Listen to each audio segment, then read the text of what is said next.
Classes में आप सभी का स्वागत है। आज हम अध्ययन करेंगे गैमेटोजेनेसिस। जितने भी लैंगिक जंतु हैं जिनमें लैंगिक जनन पाया जाता है, उनमें युग्मक जनन द्वारा या गैमेटोजेनेसिस द्वारा युग्मकों का निर्माण होता है। नर जंतुओं में शुक्राणुओं का निर्माण होता है, मादा जंतुओं में अंडाणुओं का निर्माण होता है। ये युग्मक जनन के द्वारा जंतु 2n कोशिका से n कोशिका का निर्माण होता है। ये है जनन उपकला कोशिका, जिससे नर में शुक्राणु का निर्माण होता है और मादा में अंडाणु का निर्माण होता है। तो जनन उपकला की द्विगुणित कोशिका से अगुणित युग्मकों का निर्माण होने की जो क्रिया है उसे गैमेटोजेनेसिस या युग्मक जनन कहते हैं। उसके बाद में यहाँ इन युग्मकों में निषेचन की क्रिया संपन्न होती है। निषेचन की क्रिया से जाइगोट का निर्माण होता है और उसके बाद में वृद्धि, विकास और परिवर्धन के फलस्वरूप पुनः 2n जंतु का विकास हो जाता है। तो हम कैसे बने हैं 2n जो जनन कोशिका थी 2n से स्टार्ट होकर 2n में जो है वो संपन्न होती है। इसके लिए युग्मक जनन या गैमेटोजेनेसिस बहुत इम्पोर्टेंट रोल प्ले करता है। नर जंतुओं में गैमेटोजेनेसिस की जो प्रक्रिया है वो शुक्र जनन कहलाती है और मादा जंतुओं में जो गैमेटोजेनेसिस की प्रक्रिया है वो अंड जनन या oogenesis कहलाती है। यानी का तात्पर्य है इसको दो भागों में विभाजित करते हैं, शुक्र जनन और अंड जनन। ये नर में और ये मादा में। इसके द्वारा नर में शुक्राणुओं का निर्माण होगा और यहाँ मादा में अंडाणुओं का निर्माण होगा। इस युग्मक जनन की प्रक्रिया में क्रमशः समसूत्री व अर्धसूत्री विभाजन के फलस्वरूप युग्मकों का निर्माण होता है।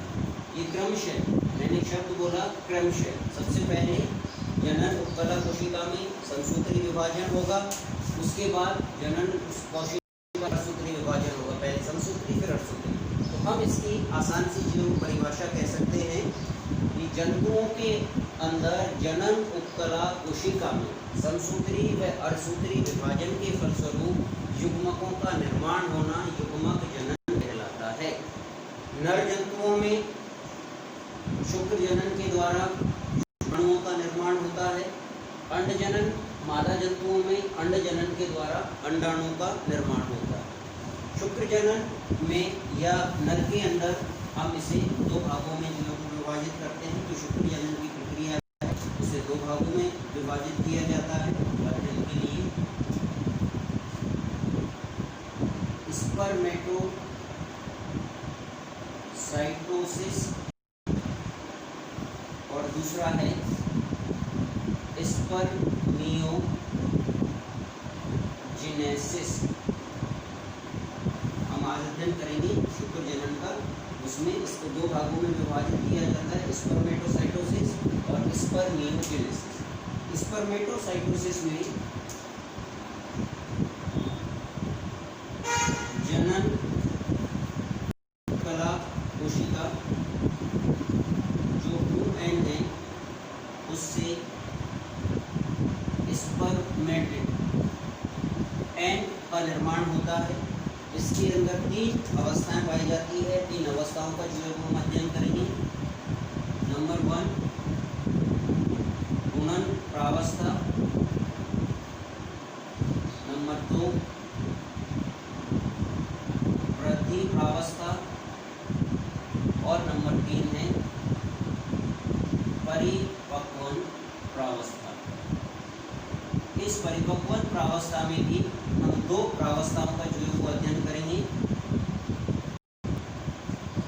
प्राइमरी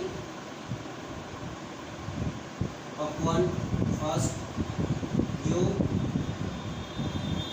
अर्धसूत्री की तरह होगा, और दूसरा है परिपक्वन सेकंड। दूसरी जो अवस्था है जिसे हम स्पर्मियोजेनेसिस कहते हैं, इसके अंदर स्पर्मेटिड से गतिशील शुक्राणु का निर्माण होना, और इसके अंदर फिर बहुत सारे परिवर्तन होते हैं। जो स्पर्मेटिड निर्माण होगा यहाँ स्पर्मेटोसाइटोसिस से, ये गोलाकार अगुणित होगा, अगतिशील होगा। इससे शुक्राणु का निर्माण होना है जो गतिशील होगा। इसके अंदर बहुत सारे परिवर्तन होंगे। सबसे पहले कोशिका द्रव में परिवर्तन, नंबर 2 केंद्रक में परिवर्तन, नंबर 3 एक्ट्रोसोम का निर्माण, नंबर 4 माइटोकॉन्ड्रिया में परिवर्तन, नंबर 5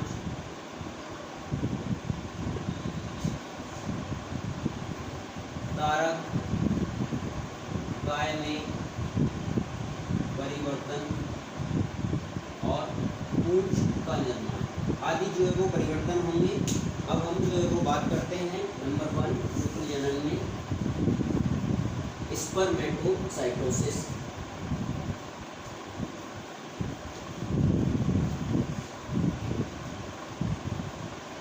शुक्र जनन की हमने बात करी कि वृषण के अंदर उसकी जनन उपकला कोशिका द्वारा समसूत्री व अर्धसूत्री विभाजन के फलस्वरूप शुक्राणुओं का निर्माण होना शुक्र जनन कहलाता है। शुक्र जनन की 2, इसमें हम पहला अध्ययन करेंगे स्पर्मेटोसाइटोसिस। सबसे पहले वृषण की जनन उपकला कोशिका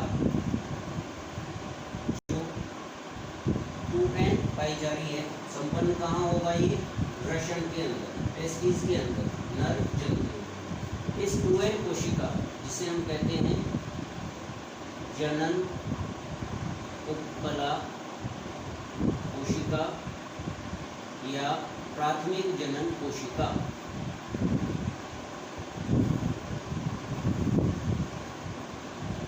इस कोशिका में समसूत्री विभाजन होगा और समसूत्री विभाजन के फलस्वरूप अनेक कोशिकाओं का निर्माण होना है। हम कह रहे हैं समसूत्री विभाजन यहाँ संपन्न होगा। समसूत्री विभाजन, और इस समसूत्री विभाजन के फलस्वरूप अनेक कोशिकाओं का निर्माण हो जाना है। इन अनेक कोशिकाओं को हम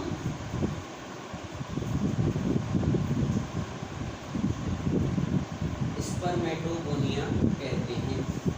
लेकिन ये सभी के सभी जो कोशिकाएं बन रही हैं, ये सभी के सभी 2n होती हैं। इन्हें कहा जाता है स्पर्मेटोगोनिया। यहाँ से यहाँ तक की जो प्रावस्था है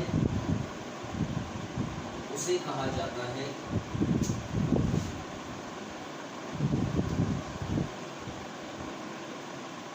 गुणन प्रावस्था, जो नंबर 1। इस गुणन प्रावस्था के बाद में स्पर्मेटोगोनिया बन गई है या स्पर्मेटोसाइट्स बन गई है गोनिया। इनमें वृद्धि होती है। वृद्धि होने से तात्पर्य है अपने आकार में वृद्धि होती है। ये आकार में वृद्धि यहाँ शुक्र जनन के अंदर ये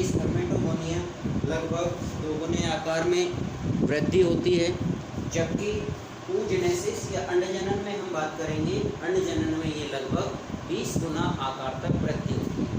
अंडजनन में ये वृद्धि लंबी और अधिक जो है वो इसलिए होती है कि अंडजनन के अंदर अंडाणु का निर्माण होना है। जंतु ऐसे होते हैं जिनमें भ्रूण का जो परिवर्तन है, वो भ्रूण का परिवर्तन अंडों के अंदर ही संपन्न होना है। तो भ्रूण के परिवर्तन होने के लिए, उसका वृद्धि और विकास होने के लिए बहुत अधिक मात्रा में कीटक की आवश्यकता होगी। कीटक से विकसित हो रहा जो भ्रूण है उसको पोषक पदार्थ चाहिए, उसको भोजन चाहिए।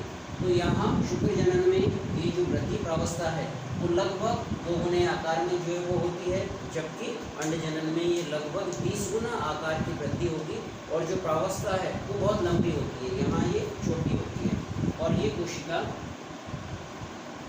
अपने आकार में वृद्धि कर लेती है। लेकिन यहाँ भी ये कोशिका 2n ही होगी। इसे कहा जाता है प्राथमिक स्पर्मेटोसाइट कोशिका।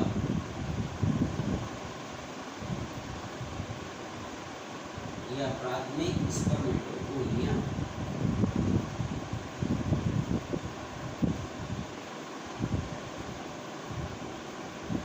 और इस प्रावस्था को कहा जाता है, यहाँ से यहाँ तक कि इस प्रावस्था को कहा जाता है, जो दूसरी प्रावस्था है, वृद्धि प्रावस्था। यहाँ तक कोशिका 2n के 2n ही बनी हुई होती है। हमने परिभाषा में जो वो बात करी थी, आगे देखते हैं। उसके बाद में प्रारंभ होता है परिपक्वन फर्स्ट। जैसे ही परिपक्वन फर्स्ट, ये होता है अर्धसूत्री के समान। अर्धसूत्री विभाजन के जो है वो समान होता है। अर्धसूत्री विभाजन जो है वो हम जानते हैं। अर्धसूत्री विभाजन में क्या है, मातृ कोशिका से सूत्रों की संख्या आधी रह जाती है, तो वो अर्धसूत्री विभाजन होता है। यहाँ इस वृद्धि कोशिका, जिसे हम वृद्धि होने के बाद प्राथमिक स्पर्मेटोगोनिया कह रहे हैं, इसमें परिपक्वन फर्स्ट या अर्धसूत्री फर्स्ट विभाजन होगा। अर्धसूत्री फर्स्ट विभाजन के फलस्वरूप एक मातृ कोशिका से 2 पुत्री कोशिकाओं का निर्माण होगा। लेकिन इन पुत्री कोशिकाओं में अब गुणसूत्रों की संख्या कैसी रह जाएगी, आधी। इसीलिए हमने कहा कि ये अर्धसूत्री विभाजन के फलस्वरूप होता है। उसके बाद में परिपक्वन सेकंड होगा। परिपक्वन फर्स्ट के फलस्वरूप जो बनने वाली कोशिका है उसे कहा जाता है द्वितीय स्पर्मेटोगोनिया। इसे हम कहते हैं द्वितीय स्पर्मेटोगोनिया। फिर परिपक्वन सेकंड होगा। परिपक्वन सेकंड विभाजन, ये समसूत्री विभाजन के समान होता है। समसूत्री विभाजन के समान होने से मतलब है मातृ कोशिका और पुत्री कोशिकाओं में गुणसूत्रों की संख्या बराबर रहेगी। यहाँ ये मातृ कोशिका है, इसमें विभाजन होगा और इसमें विभाजन से पुत्री कोशिकाएं जो बनेगी उसमें गुणसूत्रों की संख्या मातृ कोशिका के समान ही होगी, अर्थात n n n n। ये होगी n, ये होगी n n n। ये जो 4 संरचनाएं बनी हैं इन्हें हम कहते हैं स्पर्मेटेड। स्पर्मेटेड। तो स्पर्मेटेड आगे दूसरी जो प्रक्रिया है उसमें इस स्पर्मेटेड से कायांतरण द्वारा गतिशील स्पर्म का निर्माण होगा और इस अवस्था को कहा जाता है, जिसे हम तीसरी कहेंगे परिपक्वन प्रावस्था। जो तीसरी प्रावस्था है, आइए समझें। शुक्रजनन की प्रक्रिया तो 2 भागों में हमने बांटा, स्पर्मेटोसाइटोसिस और स्पर्मियोजेनेसिस। स्पर्मेटोसाइटोसिस में एक जनन उपकला कोशिका द्वारा या प्राथमिक जनन कोशिका द्वारा स्पर्मेटेड का निर्माण होने की जो प्रक्रिया है उसे हम कहते हैं स्पर्मेटोसाइटोसिस। सबसे पहले ये प्रक्रिया प्रारंभ होगी वृषण की प्राथमिक जनन कोशिका जो कि 2n पाई जाती है, उसमें लगातार समसूत्री विभाजन होंगे। लगातार समसूत्री विभाजन अनेक कोशिकाओं का निर्माण हो जाएगा, जिन्हें हम स्पर्मेटोगोनिया कहते हैं। इस अवस्था को गुणन अवस्था इसलिए कहते हैं, गुणन का मतलब है संख्या में बढ़ोतरी करना, संख्या बढ़ाना। तो यहाँ ऐसा ही हुआ, समसूत्री विभाजन से संख्या में जो है वो वृद्धि हुई, और इस अवस्था को हम कहते हैं गुणन प्रावस्था। दूसरी प्रावस्था, जिसको वृद्धि प्रावस्था हम कह रहे हैं, इस स्पर्मेटोगोनिया में लगभग अपने आकार में 2 गुना वृद्धि करती है, और 2 गुना वृद्धि करके अपने आकार को जो है वो बढ़ा लेती है। उस बढ़े हुए आकार की जो कोशिका है उसे कहा जाता है प्राथमिक स्पर्मेटोगोनिया या प्राथमिक स्पर्मेटोसाइट कोशिका। अब इस प्राथमिक स्पर्मेटोसाइट कोशिका में और जो ये प्रावस्था है, उस प्रावस्था को हम कह रहे हैं वृद्धि प्रावस्था, क्योंकि अपने आकार में वृद्धि की। तीसरी जो अवस्था है, जिसे हम परिपक्वन प्रावस्था कह रहे हैं, इस प्राथमिक स्पर्मेटोगोनिया कोशिका में 2 परिपक्वन विभाजन होंगे। 2 विभाजन होते हैं। सबसे पहला विभाजन होता है परिपक्वन फर्स्ट विभाजन, जो अर्धसूत्री विभाजन के समान होता है या अर्धसूत्री विभाजन होता है। अर्धसूत्री विभाजन के फलस्वरूप इस प्राथमिक स्पर्मेटोसाइट कोशिका से 2 कोशिकाओं का निर्माण होता है। उन्हें हम कहते हैं द्वितीयक स्पर्मेटोसाइट कोशिका या द्वितीयक स्पर्मेटोगोनिया। लेकिन यहाँ अंदर क्या है, इस मातृ कोशिका और पुत्री कोशिका में गुणसूत्रों की संख्या आधी रह जाती है। यहाँ 2n थी, जबकि यहाँ क्या रह जाती है, n रह जाती है।